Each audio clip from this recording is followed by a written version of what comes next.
Now, it's been a fascinating Premier League weekend. Manchester United losing at home to Aston Villa. Liverpool conceding 3 goals at Brentford, despite playing some scintillating attacking football. Leeds United losing again. And maybe the match of the weekend in terms of information about who might win it, the Premier League that is, was Manchester City playing away to Chelsea. Both John Giles and I had taken a very dim view of Manchester City's start of the season. We thought they'd run out of energy, and we thought Chelsea were title contenders. Of course, they still are, but they lost 1-0 to Manchester City. It was a remarkable match. I'm joined now by John Giles and by Liam Brady to discuss the weekend games. John, I thought Manchester City's performance at Chelsea was scintillating. Haven't seen them play like that for a couple of years. Since the season, in fact, they won the Premier League and fended Liverpool off. And they demolished Chelsea. Couldn't get out of their own half. They don't have the goal scorer maybe to get their superiority on the score sheet. It was a deflected goal credited to Jesus. John, it was some performance. Well, it was Manchester City at their best, Damon, that we've seen over the last, 5 or 6 years, certainly going back 2 or 3 years. The main thing being, which was brilliant for them, was their harassing the opposition, getting the ball back. We hadn't seen that for a while. And as you said early on, I think I agreed with you during the week. I thought they were finished. I couldn't see them coming back in the way that they did against Chelsea.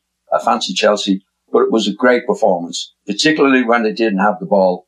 I think Bernard Silva in the middle of the field was outstanding, and I think they obviously should keep him there. But Chelsea were totally outplayed in terms of every time they had the ball. It seemed to be that Manchester City, there was 3 players after the ball. Yes. Absolutely brilliant, and as you say, well deserved to win.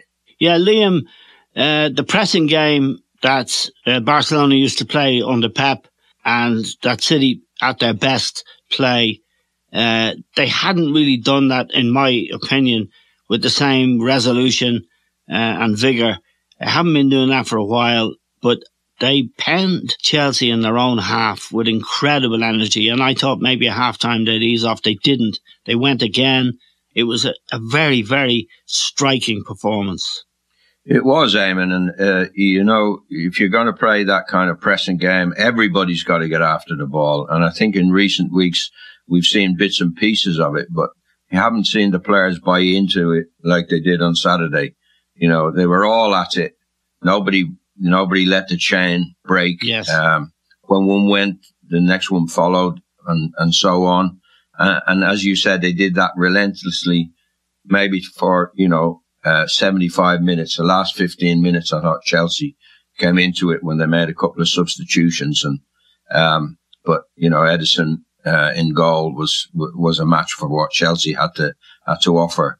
But yeah, Manchester City, like you and like John, I thought Chelsea were the team to beat in the league this season, simply because they're so strong defensively and they've got Lukaku up front, which they didn't have last year.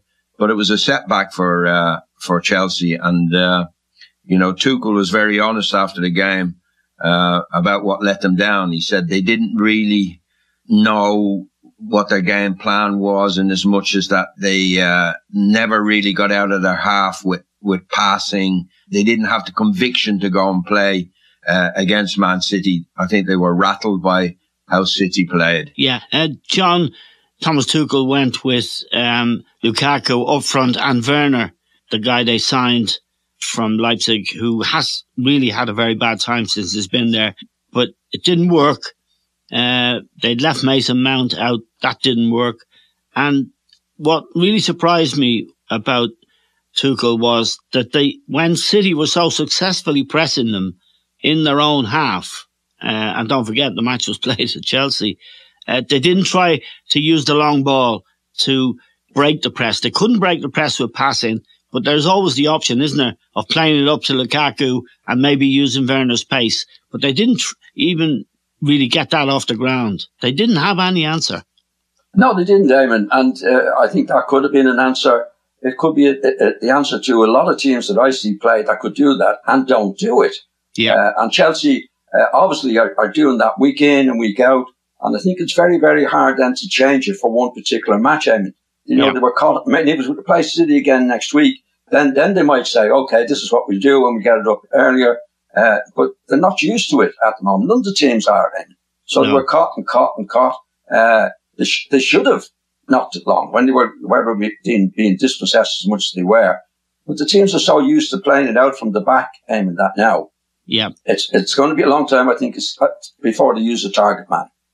Right. Liam, if they can sustain that, City are going to be a powerful force. I mean, for example, they go and play PSG tomorrow night, who are having their own troubles, and the big troubles, this war in the camp between Neymar and Mbappe. But if City can maintain that pressing game with the vigour they showed, and a key to it, I'm sure you and John will probably agree, Raheem Sterling has been out of favour there for a long time. He didn't start again. He's playing well for England, but not getting a game for City. He came on last 10 minutes. And Fernandinho was also out of the team. Neither of them are into the pressing game. Fernandinho because he can't do it anymore, and Sterling because that's never really been his game.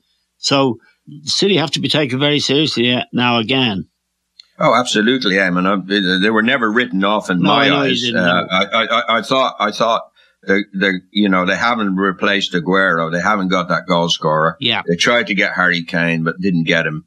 But playing like they did yesterday, of course they're going to be contenders. But, City's problem is, and it has been, for a little while now, is they can drop points to the poorer opposition, maybe because they're not fired up for it. I think they were fired up for it on Saturday. Guardiola said they played for one another and they ran for one another like he hadn't seen in a while.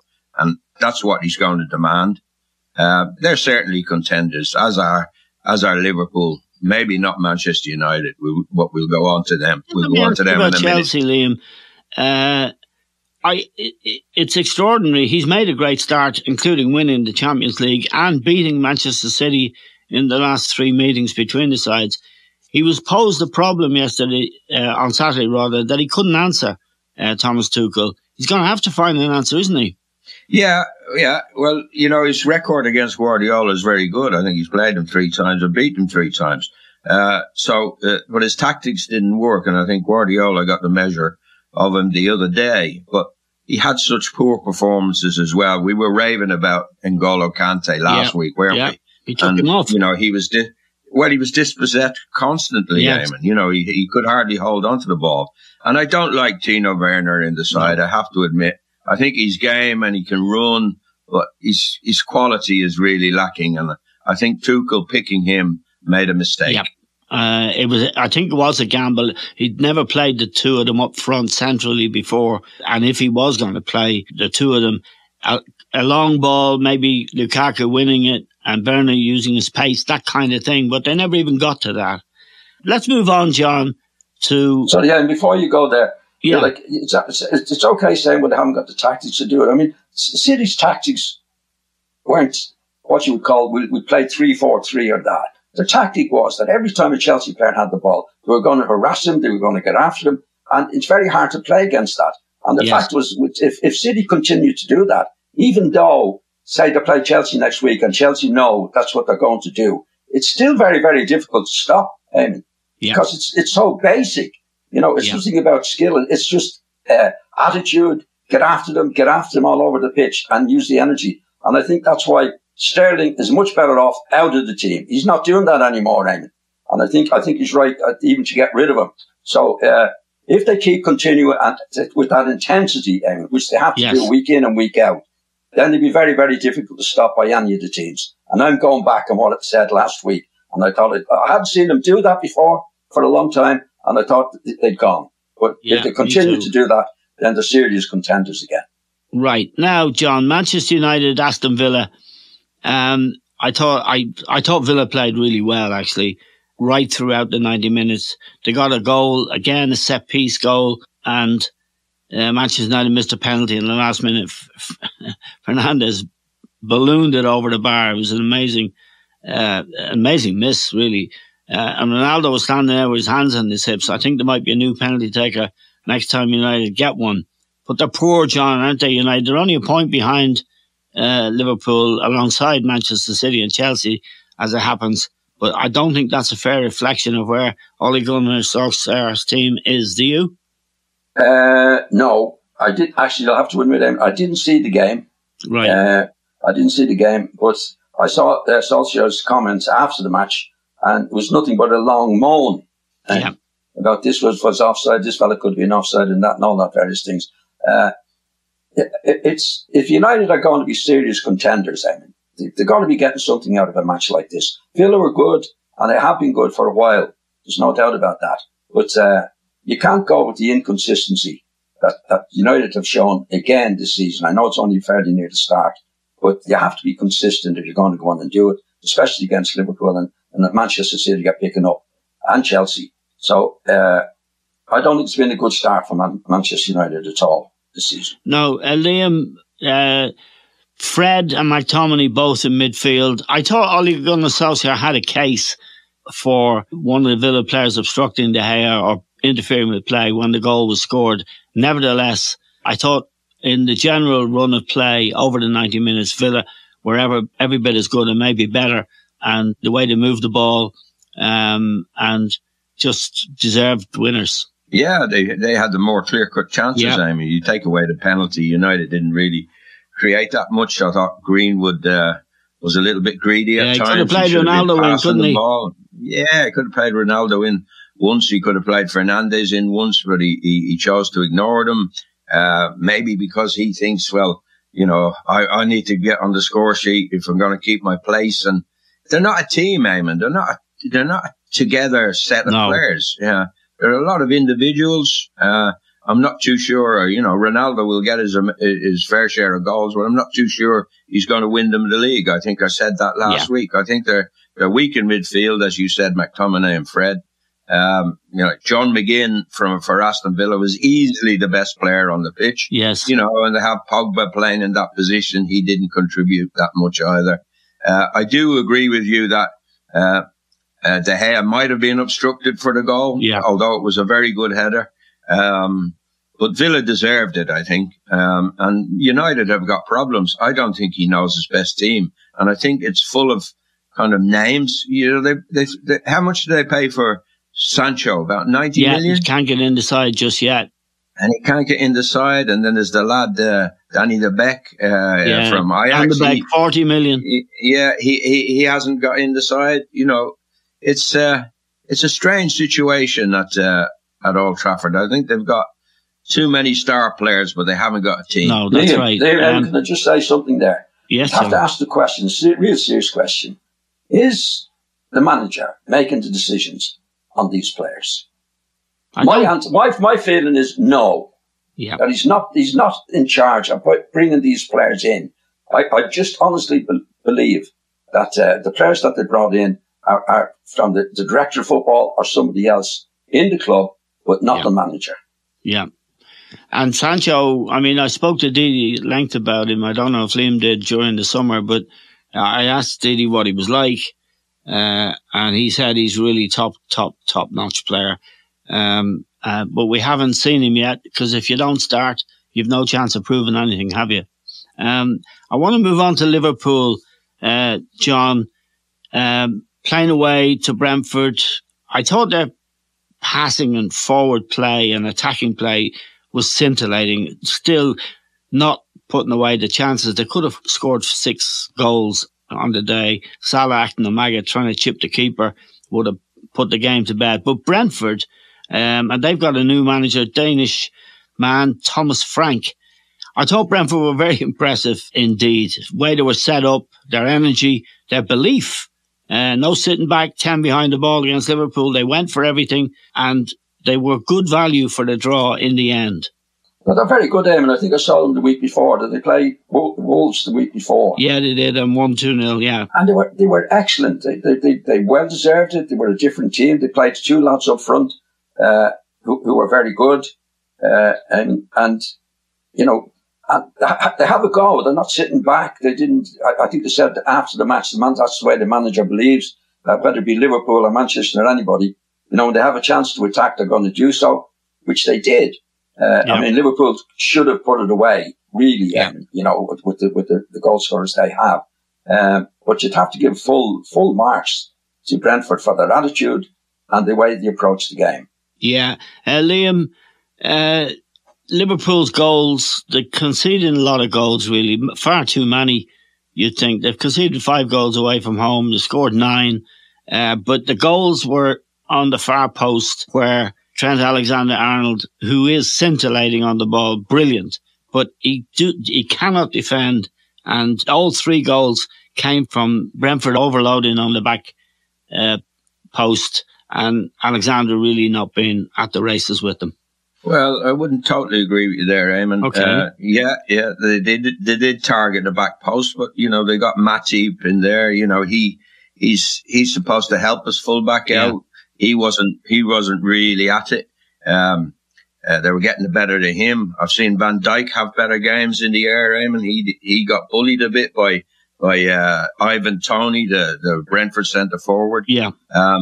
They had problems and they're conceding a lot of goals. They conceded 2 against Milan before they came back in the Champions League. Yes. And I heard Klopp after the game saying he was really pleased with the way they played when they had the ball and the performance, but without the ball and the high ball, they just didn't deal with. So he needs to sort that out, because that was 2 points dropped against Brentford because, as you say, they had the chances to win easily. Yeah, and very much a game that, as you say, Liverpool dropped points on rather than gaining the point. John, next Saturday, City travel to Liverpool, and that will be a hell of a game. Just to ask you about Liverpool, John, and the fact that they really are playing some scintillating attacking football, and this isn't the first time they left goals out there.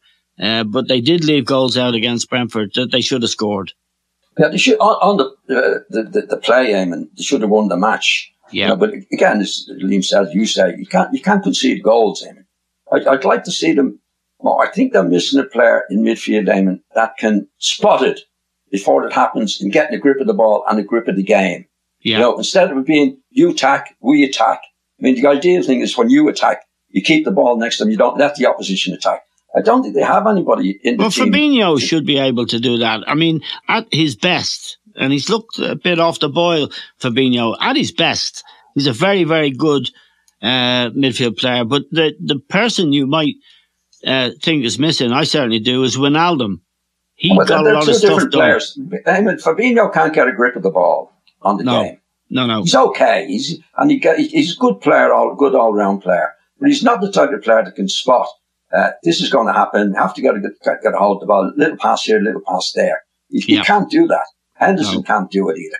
They're good all-round players, but they haven't got that James Souness type of player in the middle of the field. Can spot. Look, things are not going our way. Yes. And that stops you giving silly goals or too many goals. In my opinion, it can start from there. And they don't have that, at the moment. Liam, they don't have that playmaker, but they get the ball back to front real quick. And it's either Van Dijk hitting long balls to Salah, Alexander-Arnold hitting long balls to Mane. There's a nice variety, and that's why it'll be interesting. City press them next week. Will they be able to break the press? Because they have really talented defenders who can use the ball as well as maybe better than they defend. Yeah, absolutely, Eamon. Van Dijk's passing, his passing out from the back is brilliant, and his long passing is great. Diagonal balls from one side of the pitch to the other. They're all very good. Robertson and Alexander, they can switch the play as well. Probably as talented as the midfield players they've got on the ball. Yes, I do agree with John. I don't think they have a man in the middle of the park who can dictate the game, dictate the play. They're missing Wijnaldum, and Thiago hasn't really stepped up to the plate. No. So they are missing a player there. But you got that ball up to the 3 up front. Yeah. Now it's Jota now. It's not Firmino anymore. But they still got him in reserve. But Salah, Mane and Jota, they're great players to have up front, and they can score at any time. But Salah was wasteful at the weekend. And if you're going to point the finger at somebody who should have sealed the game for him. For Liverpool, it was him, although he did score. Just to reflect for a moment, Liam, on the Man City visit to Anfield next weekend, that's going to be a hell of a game, isn't it? Because if City play, it's going to be a test for both teams in different ways. Well, yeah, it's a great league game, and it really is. We think there's four. You know, very, very few leagues in the world have four teams that you think are capable of winning it. Okay, now I know Man United shot themselves in the foot the weekend, but they were going well up till then. Yeah. You know, and anybody can beat anybody in this league. Like Everton are doing well. Brighton could go top if they win tonight. West Ham have improved immensely. Villa, we've talked about. You know, Brentford new on the scene. It really is a brilliant league, and that's a hell of a game to look forward to. Man City, Liverpool. Will Liverpool suffer like Chelsea did at the weekend? Yeah. I don't think they'll try and pass their way out if they can hit the front early. And, you know, that's what they can do with, as you said, with the players like Van Dijk and Trent Alexander-Arnold with the long passing game that they've got. I think it's going to be a brilliant match. A big test for both. Just to, as you say, Liam, a brilliant league. I watched Juventus and Sampdoria yesterday just to have a look at the Italian game. I've seen a lot of French. It was a terrible match, Liam. I mean, they stumbled over the line, Juventus, but they're really, Allegri's back there now, and I think he's had a very bad start, and they needed those 3 points. Yeah, good. They've started badly, and AC Milan and Inter Milan are going well at the top. I think Juventus are in transition. It's going to take maybe a couple of seasons for them to put it right. But Italian football doesn't compare to the Premier League. I mean, you wouldn't pick an Italian team this year to have any chance in the Champions League. Napoli are actually top, and then it's AC Milan, and we saw them in Anfield. They're not great, and Inter then in third place.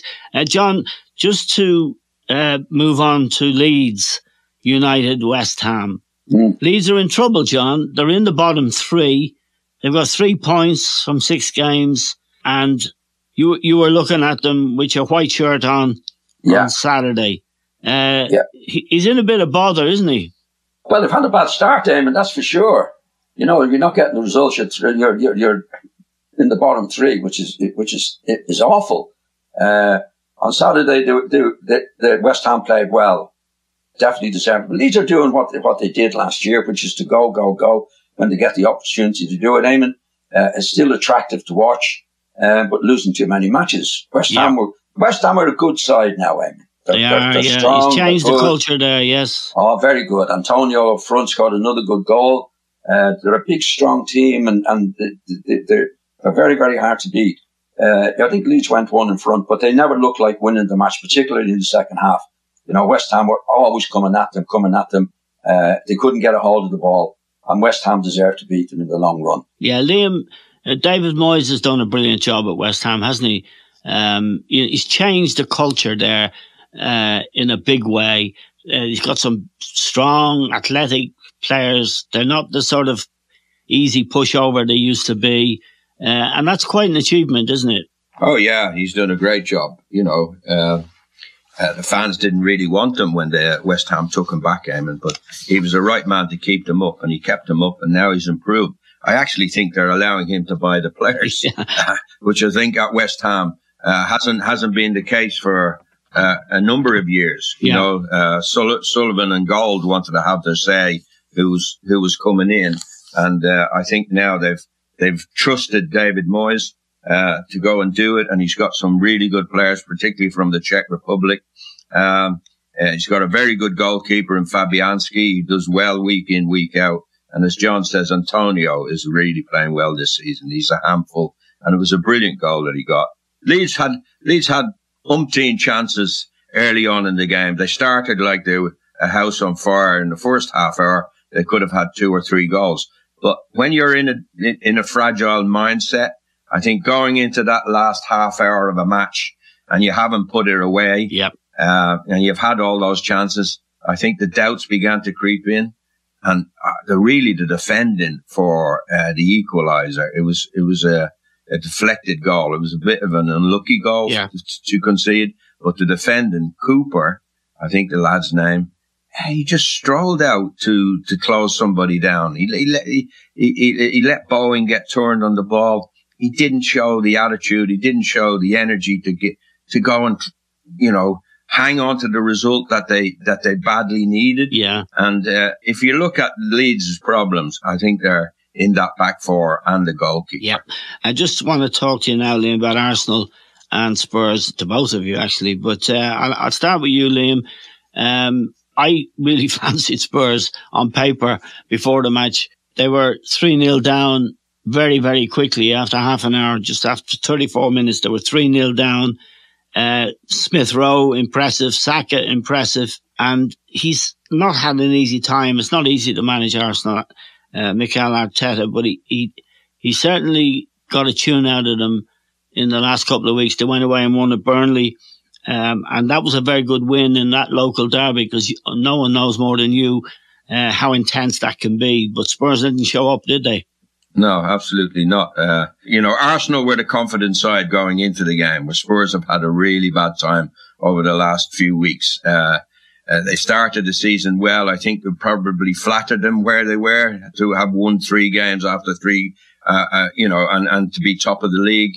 And to have beaten Manchester City.